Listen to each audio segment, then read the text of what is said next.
Joy is not an objective emotion. It's best felt when preceded by hardship. Experience enriches. The best lives are the ones that include struggle and strife. In order to love, you must hurt. In order to feel joy, you must feel pain. In order to relax, you must first toil.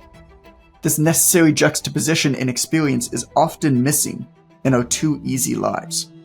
You know, in high school, the person or people who had the best grades, are they the most conventionally successful now? And like for me, across the board, the answer is no. Across the board, the answer is no. Welcome back to the Obvious Choice podcast. Excited to be back. Excited to continue talking to you about minimalism and my philosophy towards minimalism and what it means. This is a topic that is near and dear to my heart. And I'm going to start with a story about Albania, because why not? You should. Why the fuck not? To our 3 Albanian listeners, this one's for you.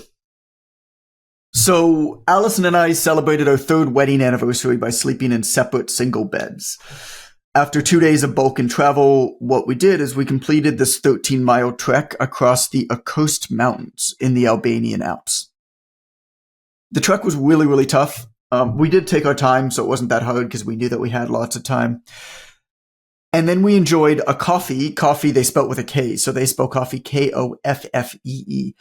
So we enjoyed a coffee in each cafe along the way, and we filled our water bottles with spring water that flowed out of the mountains. These cafes along the way were really, really cool, actually. This is an old, like, sheep herder's path, this mountain pass that we did.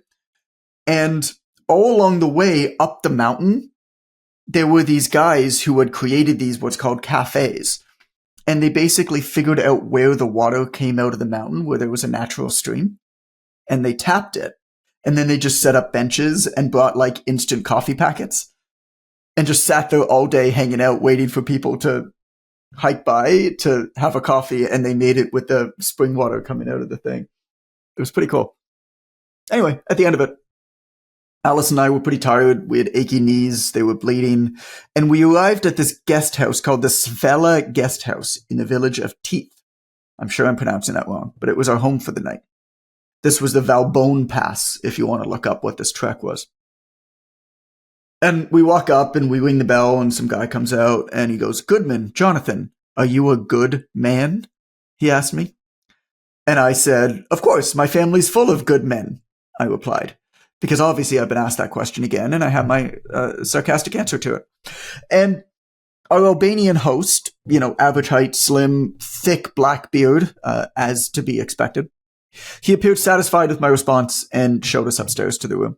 Inside the stone guest house, there were 3 single beds in the room that he showed us to, and a door leading to a private toilet, which was a luxury in those parts. The shower, though, was cold. And so Alice and I washed the dirt off, but we didn't linger in the shower. That night, we had a communal dinner with other guests in the guest house from Germany, Switzerland, Netherlands, the United States. We were the only Canadians. And then we went upstairs and went to bed. And when we first snuggled in one of the single beds and watched 3 episodes of Brooklyn Nine-Nine that we had downloaded. And then we went to our own single bed and went to sleep. That was how Allison and I celebrated our 3rd wedding anniversary. Some people listening to this probably are thinking, man, that sounds like a dream, like Wanderlust, the dream. For others, it probably sounds pretty miserable. Travel like this, thanks, Amber. Travel like this, it's not the type of thing that you're going to see a 21-year-old Instagram influencer who knows nothing about the world bragging about doing. It was gritty, it was grimy, it was glorious. For Allison and I, though, it was perfect. And that's because joy is not an objective emotion. It's best felt when preceded by hardship. Experience enriches. The best lives are the ones that include struggle and strife. In order to love, you must hurt. In order to feel joy, you must feel pain. In order to relax, you must first toil. This necessary juxtaposition in experience is often missing in our too easy lives. The following morning, Alice and I woke up on separate beds. The substandard curtains that seem standard issue in places where the sun rises at 4 a.m. do not block the sun, and the room was pretty bright. So I took off my makeshift blindfold, which was, of course, my V-neck black shirt from Unbound Merino, over my eyes. And after they adapted to the light, I saw Allison looking at me from the other bed, We said good morning to one another. We said I love you to one another. Then I got up and pee, and then I went to snuggle in her bed. And we talked about mostly what parts of our body were the most sore. She cracked her hip, I popped my back, and then we went downstairs for breakfast. Thickbeard was there. He said everything is homemade. The butter, the eggs, the honey, even the wine you drank last night was made here. And I was thankful for the honey because the horrible coffee, again with a K, needed 2 heaping spoonfuls to be palatable. After a few sips, I could think my morning thoughts. And so here's what I said to Allison that morning. I told her how special it was that we don't spend our time thinking about most things. That I'm happy we don't get consumed by celebrity gossip, political nonsense, or the financial markets. That it's okay neither of us have any idea what new movies are coming out or what reality TV show is trending. But, I said to her, it's not just that we don't know about these things. It's deeper than that. We don't even think about thinking about them. Until that morning after a 3-day adventure in the north of Albania, I'd never realized that for better or for worse, the apparent obsessions of so many others are foreign constructs to us. This is neither good nor bad. I'm not writing this to appear more noble or evolved. Perhaps I'm thinking on politics or the financial markets would serve me well. I don't know if not thinking about this stuff is a good thing or not. All that I know is that I don't feel like I'm missing out. Okay. Now a sillier story. And you're going to like this one. I think. Doesn't have a platypus, but it has other animals. I should put a platypus in this story. Shit, I should put a platypus in this story. Yes. Find a way to interject platypus. There should be an Easter egg in all of my books that I talk about platypuses all the time. For some reason, that makes me think of like a 1940s scene about a news writer and a news editor, and how they talk fast in those old films. It's a good story, kid. All it needs is a platypus. I don't know why that came to my mind immediately when you said that, but I've written the whole first act of a 1940s drama about a young kid from Canada who immigrates to New York to become a writer. And his news editor is hard as nails, and everybody talks fast. And you wear a fedora in the movie also, John, and it looks great on you. Yeah. Because it's the 40s. Yeah. Okay. Amber, I have a question for a black guy. This is shit again. Ren, will you please sing me a slow jam about what the plural of the word platypus is? Okay, I can do that. Let's see. I just need an opening line. I'm on the podcast with John, and sometimes it gets sticky. One thing I know for sure, the plural is platypuses. Can you dig it? So a rabbit, a fish, a bird, and a squirrel, and a bunch of other animals start a school.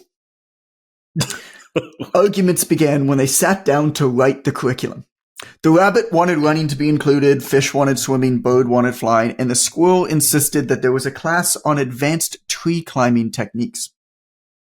To appease the group, a well-intentioned mediator added each animal's specialty into the programming. Then they made the mistake of insisting that all animals take all classes. The rabbit cruised through the running lessons, but the instructor said that it was good intellectual and emotional discipline for it to also take flying lessons. So the rabbit did what it was told. It climbed up onto a ledge and jumped off, flapping its wings just as it was taught. The poor thing fell and broke a leg. It could never fly, but now it can't run either, and so instead of getting an A+ in running, it got a C. Now the fish had a similar experience. It did well in swimming class, but then it was time for vertical tree climbing, and well, you can guess how that went. The teachers gave the fish a D in climbing because the fish asserted itself, but it had become dehydrated in the process and lost all motivation to swim, receiving a C-. At the end of the year, the valedictorian of the class was an intellectually disabled salamander.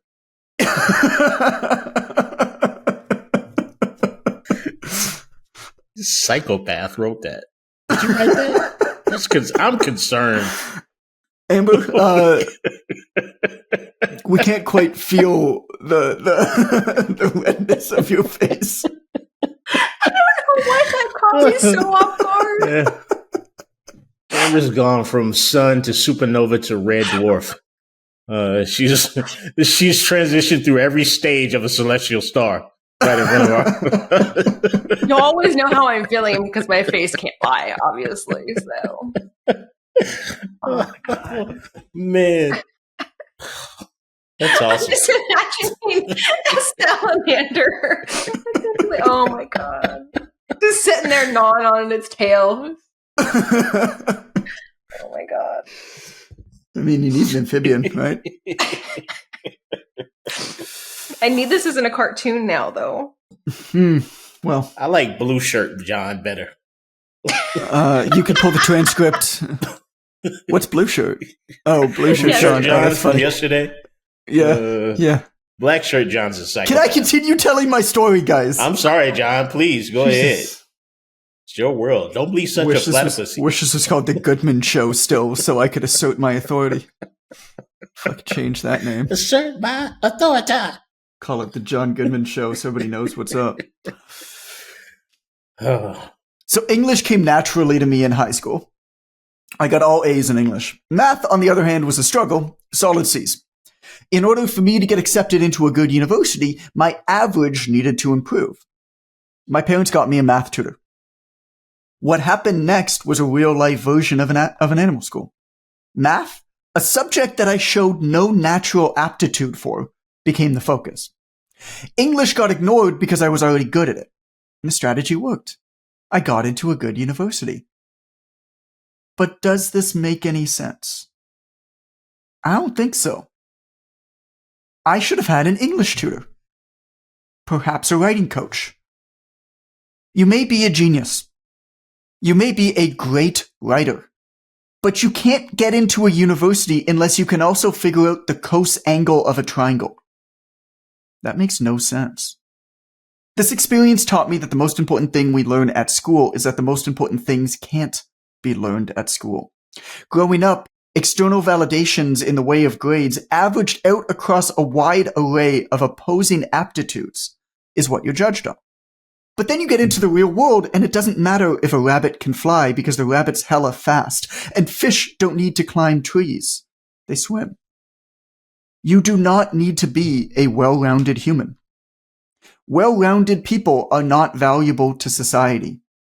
They do not get paid well and are forced into doing menial things that make them bored, sad, and exhausted.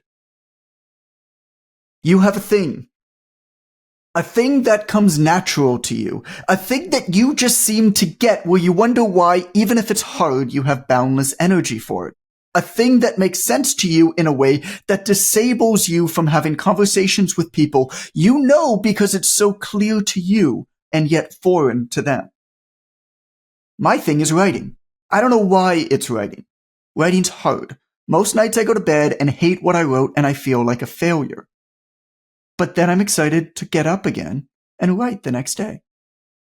There's nothing else that causes me that same exquisite combination of anger, of frustration, of elation that writing does. It has never burned me out, no matter how hard I've worked on it.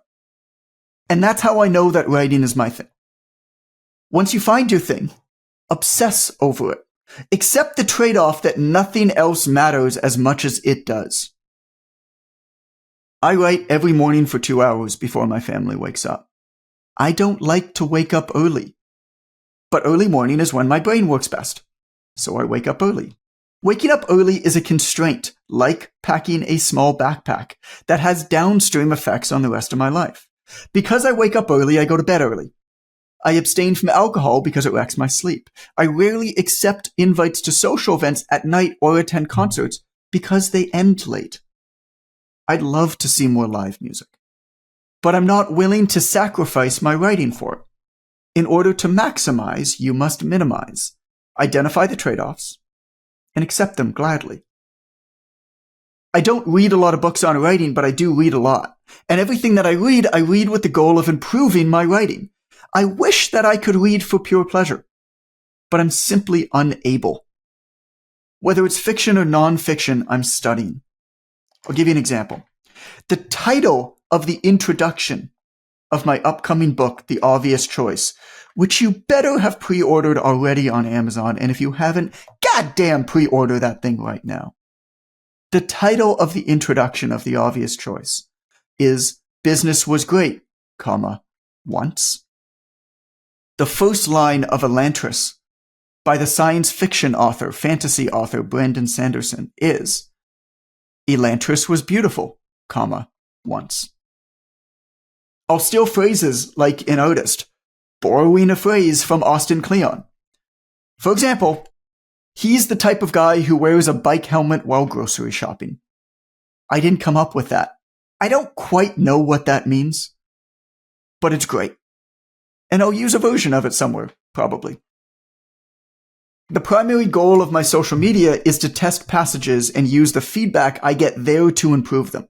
That's the secret, everybody. I use social media to improve and amplify my main thing. It's there to make my main thing bigger, because I know that the better a job I do with my main thing, the more it's going to lead in other areas of my life, like social media. This is the flywheel. My podcast, hi Ren, hi Amber, has 2 co-hosts. They're chosen because they're smart in ways that I'm not, with different backgrounds to me. I'm a white Jew. Ren's the black son of a preacher. Amber is the daughter of a military family. The format of the Obvious Choice podcast was designed for me to workshop material from the book that I'm working on with them. That's it. All of the other benefits are secondary. Everybody's got a thing. Most never pursue it fully, and therefore are never fully alive.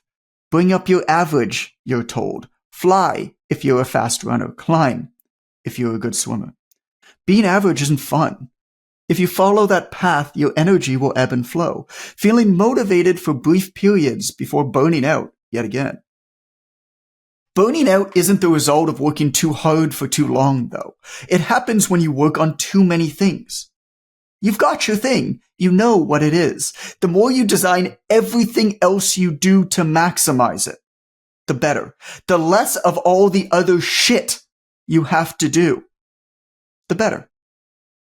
Now, there's nuance to this conversation, but the corollary to the animal squirrel parable is that mastery over one thing is great and fun and absolutely something to go after. But if you want to be conventionally successful with it, your thing needs to be supported by a mediocre to just okay level in what I call leapfrog skills.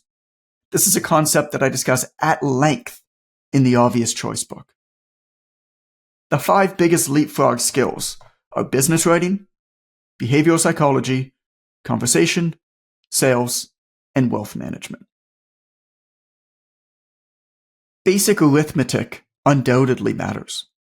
But beyond a certain point, if a person isn't going to go into a career that requires complex mathematics, its importance falls off a cliff. I feel like there's a lot of conventions that I'm challenging in this section. Or just in this chapter, like today and yesterday. Sorry, we record these one after another, even though you're getting them 1 week apart, dear listener. I feel like there's a lot of conventions that I'm challenging here. I'm curious to see what people's response to them is going to be. Or even my editor, who I sent this chapter to a couple days ago.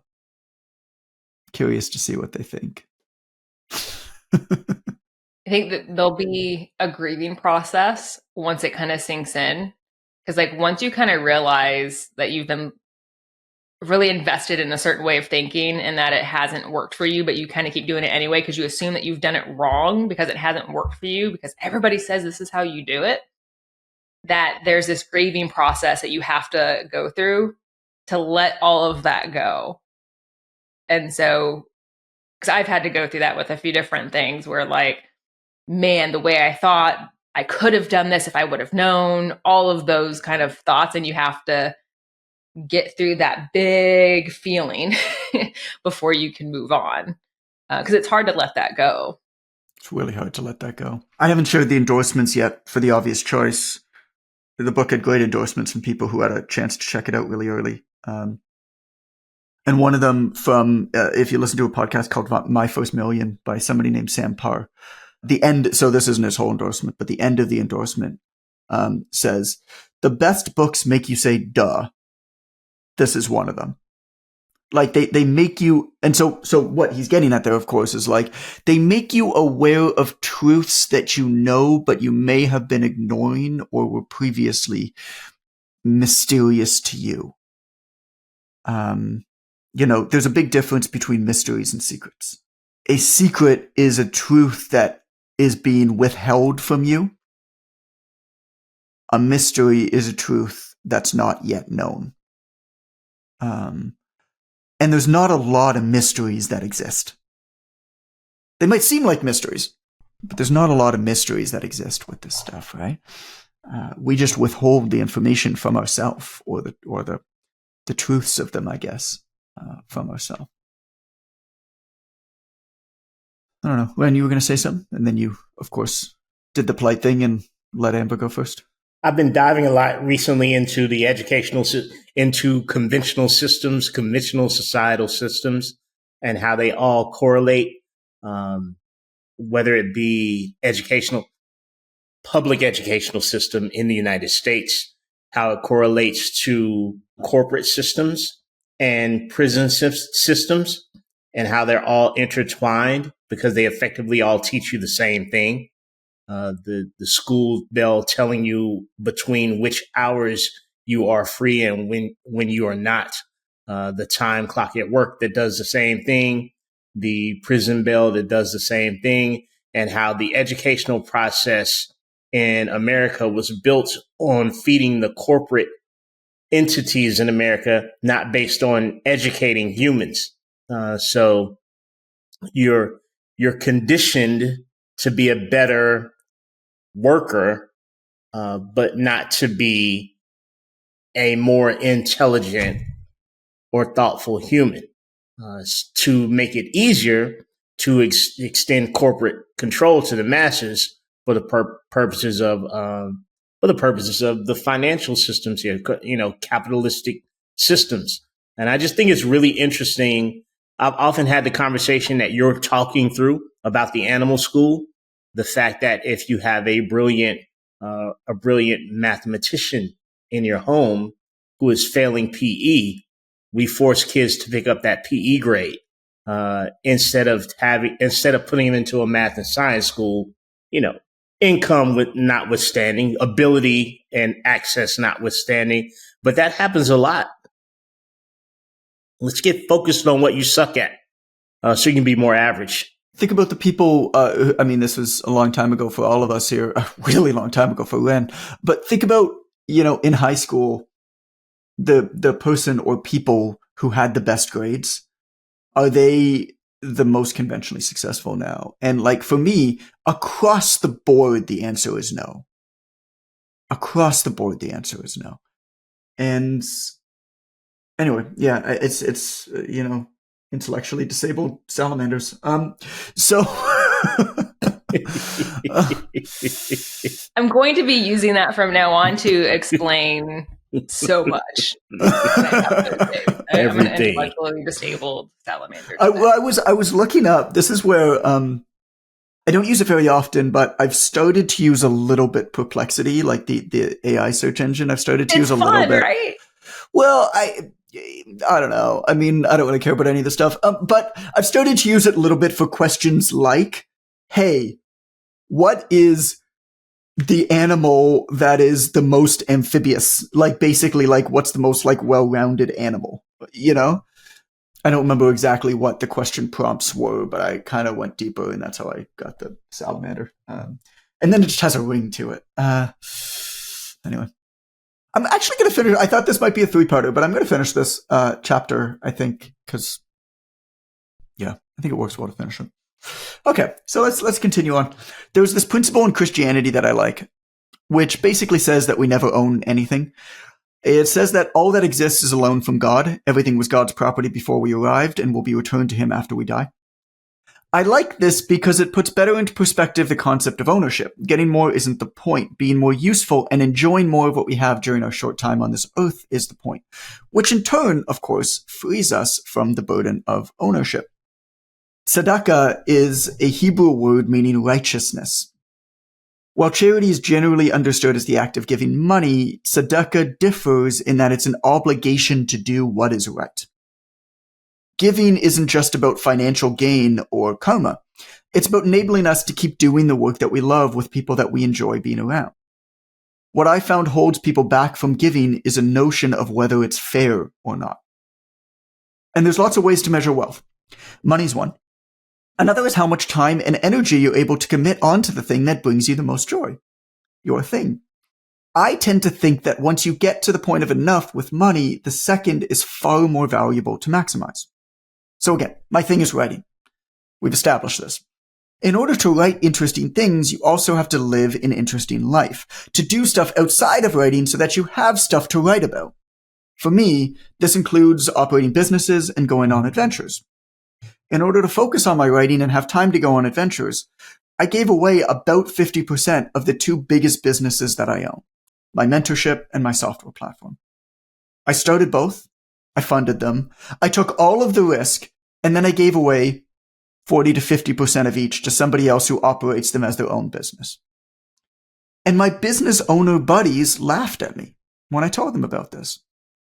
Why didn't you just hire a CEO? They said.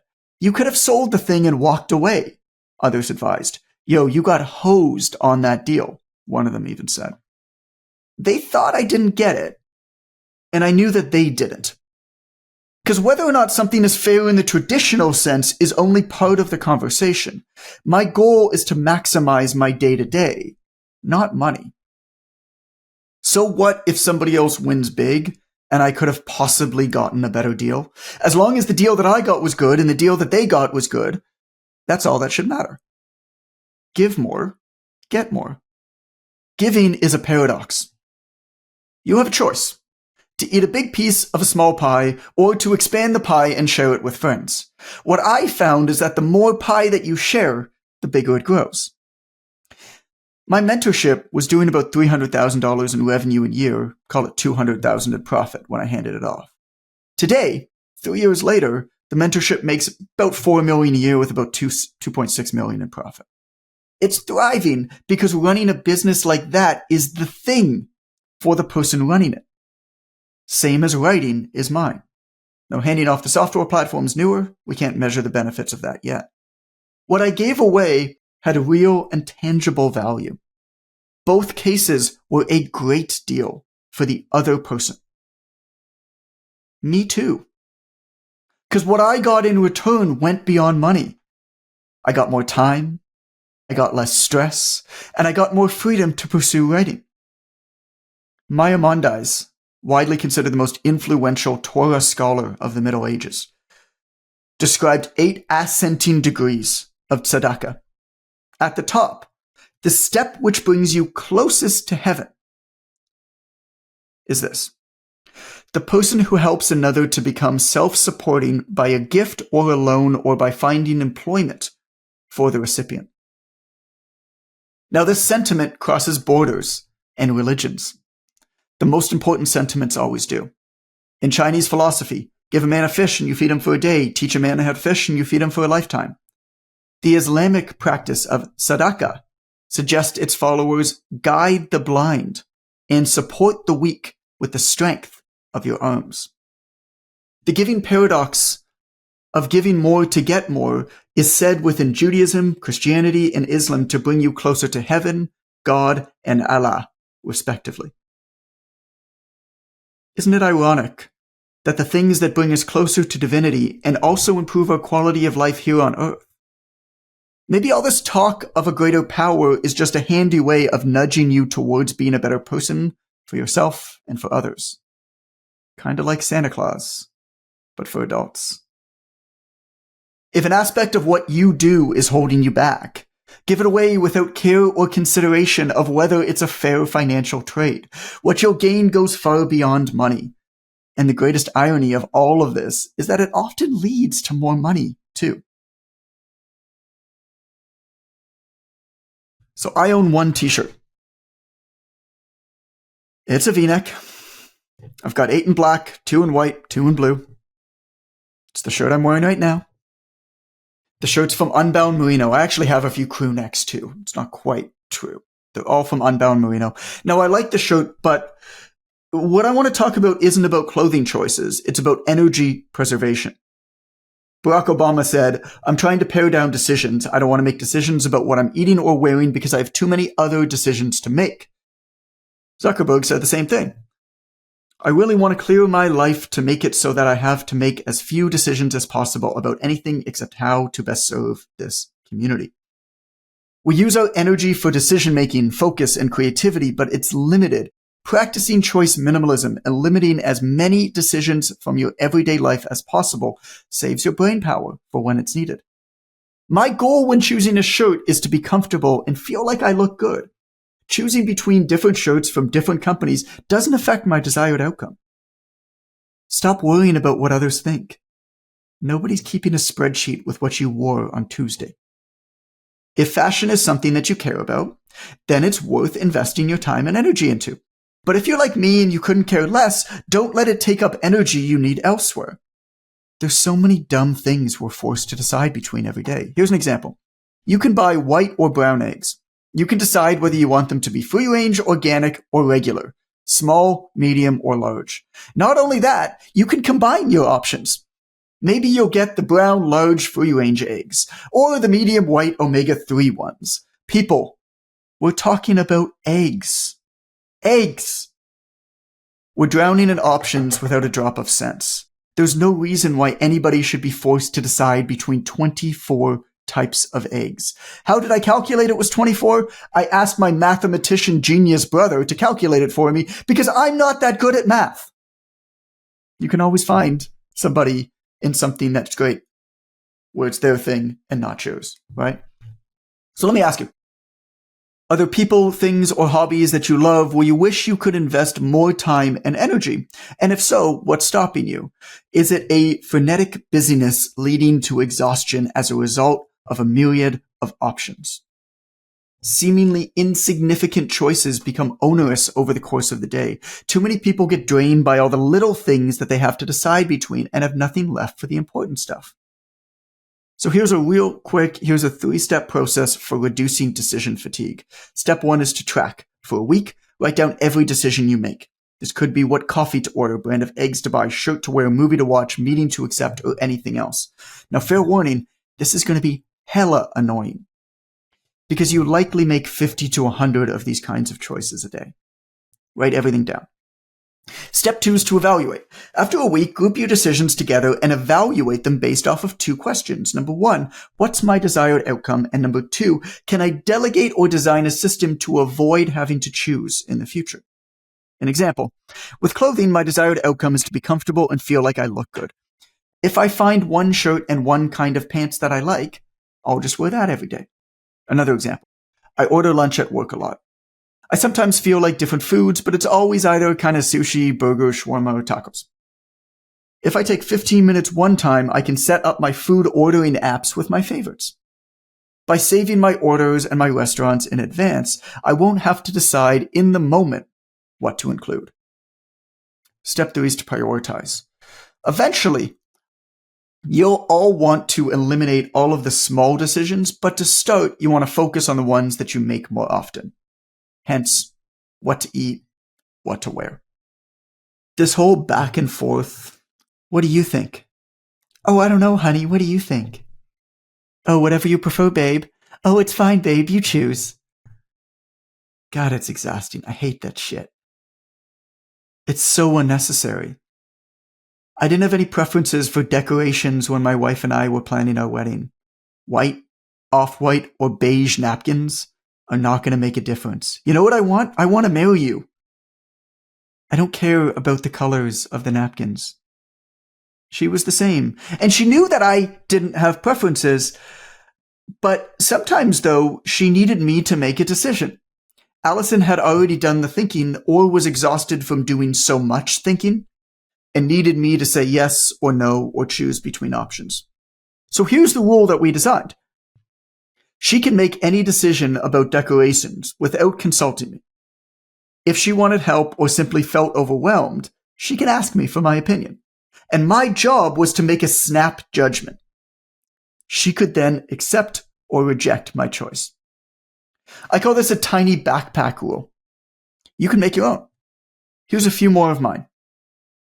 Order the first thing. Don't look at entire menus at restaurants. Open it and order the first thing that looks good.